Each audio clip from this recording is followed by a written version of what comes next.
Adrenal exhaustion. Are you feeling drained even after a full night's rest of sleep? Like your energy just never refills? Hi everyone, I'm Dr. Carrie Lamb, a functional medicine doctor and adrenal recovery expert. If you're exhausted or foggy or wired and tired at night, then your adrenal glands might be trying to tell you something. In this video, we're going to discuss about adrenal exhaustion, what it is, what symptoms to look out for, and what you can do about it. So what is adrenal exhaustion? To understand it, you have to know what happens to your body under stress. Your adrenal glands sit on top of the kidney and it produces hormones like cortisol, estrogen, progesterone, DHEA, testosterone. But cortisol is the one that helps you respond to stress. It's a natural short-term response. Like if you're running away from danger or if you see a bear, you want to be able to respond to that stress. We aren't meant to live in this type of mode long term, and when stress becomes constant, your adrenal glands stay switched on all the time, and then they get worn out over time also, so they're not able to produce enough cortisol, and that's when your symptoms start to blow up, because cortisol is actually your natural body steroid to reduce inflammation on your body. Because you can imagine if you're just running away all the time, everything's constricted, that's very stressful. So your body produces this cortisol to reduce that inflammation. But again, over time, it starts to get tired, and that's what we call adrenal fatigue syndrome. And adrenal exhaustion is stage 3, is the third stage, where your cortisol production actually starts to reduce. And that's when your body systems start to get more out of balance and out of hand. Adrenal exhaustion doesn't look the same for everyone. And here are the most common symptoms. Constant tiredness, especially that afternoon crash. If you're insomniac and you're waking up in the middle of the night with heart palpitations, you might have low blood pressure, especially when you stand up too quickly and you feel dizzy when you stand up. Or you can have worsening allergies and sensitivities. You might feel cold, your body temperature is on the lower end. Even if you're on thyroid meds, you might have menstrual irregularities, PMS prior to your periods. You could have salt cravings, you just love salty foods, you want to drink salt water, or constant thirst. You might have heart palpitations or hypoglycemic sugar cravings, blood sugar crashes after meals. All of these symptoms can be connected. They come from this hormone imbalance of cortisol, and it ripples throughout your body. And you might not have all of them, but if a few of these sound familiar, your adrenals could be the ones struggling. So what causes adrenal exhaustion? It's not just one thing. We're talking about diets high in sugar, alcohol overuse, smoking. But I guess most people don't have that. Then they might be over exercising or not exercising at all. That could also be the cause. Lack of sleep. You could have environmental toxins like mold or heavy metals or chemicals in your body that you can't get rid of. You might have long-term stress, whether it's your job, your relationships. These things are just stressful in your body and causes your adrenals to overwork.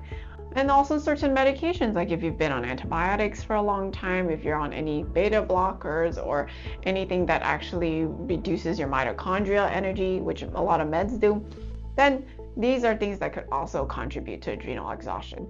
And most people have just a few of these going on at once, and that's why it's important to really look at your whole picture, not just one symptom.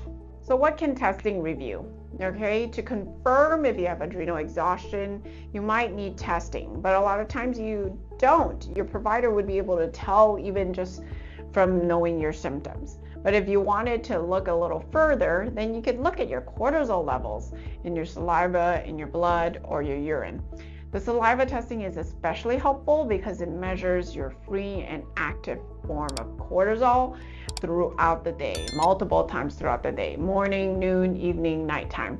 Because if you just test, you go to the blood test at the lab, one is if you don't like blood draws, then your cortisol is going to spike because that's stress in itself.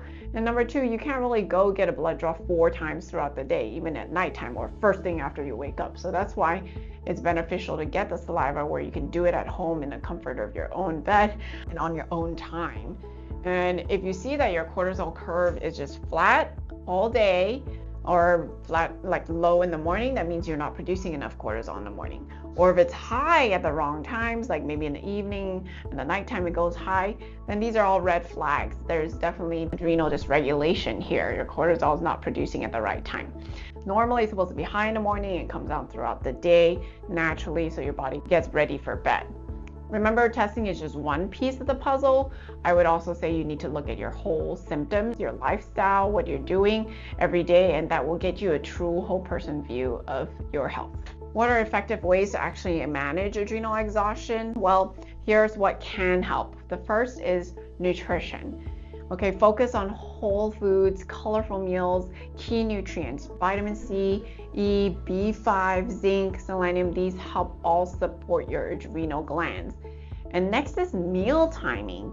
You want to eat 3 balanced meals, but also you want to actually have 2 snacks to keep your energy steady throughout the day. You don't want the ups and downs of reactive hypoglycemia. Make sure your snacks are not full of sugar, but actually higher in protein and fats to kind of hold you down. Some of adrenal fatigue exhaustion patients or clients actually have to eat every 1 to 2 hours even, because they feel like they're crashing when they don't eat. So that is also a very classic symptom that you want to time your meals. Third is movement. Okay, I would choose gentler options like restorative yoga or walking or easy biking. No hard workouts or HIIT or anything that really pushes you until you crash, because they can make things worse. They can spike your cortisol even worse.